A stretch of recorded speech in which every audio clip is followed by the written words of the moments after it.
As my students and I sat in morning meeting, greeting one another as we do every morning, loud, rapid-fire gunshots began, over and over and over.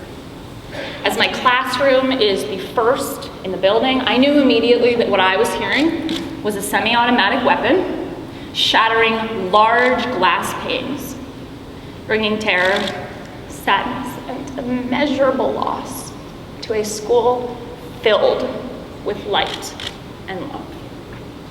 I immediately got up, shut the door, turned the lights off. My keys were clear across the classroom, and I knew that there was not the time to get them. Our door remained unlocked. I turned to my students and I said, "Into the bathroom now." "Bathroom now," I repeated, trying to stay calm, composed, and reassuring as shots rang out. I began rushing them to the back of our classroom. It was as if we were in a war on a battlefield. Our actual, colorful, bright, vibrant classroom faded immediately. We started piling in. I put students up on the toilet, first one, then two, then three. I lost count. I picked one little girl up and put her on the toilet paper dispenser.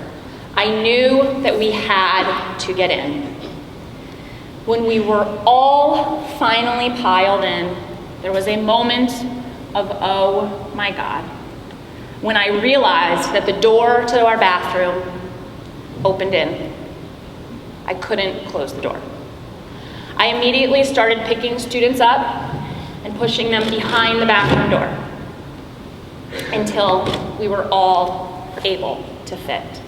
Right before closing the door, I wheeled a large storage unit in front of the door, barricading us in.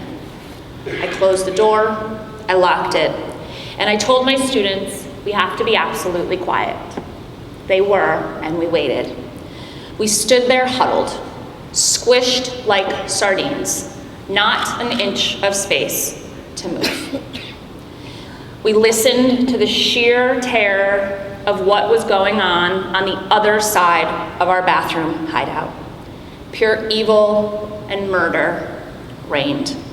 My students looked up at me with pleading eyes. They said, "Miss Roig, I want to hug my mom. Miss Roig, I want to have Christmas. Miss Roig, I don't want to die today." I just kept telling them, I know, and it is going to be all right. I needed it to be all right for them, and I needed it to be all right for me. I did not think it was going to be all right. I did not think we would ever leave that bathroom hideout. The sounds were horrifying to me as an adult, and I could not come to fathom what my students were thinking and feeling.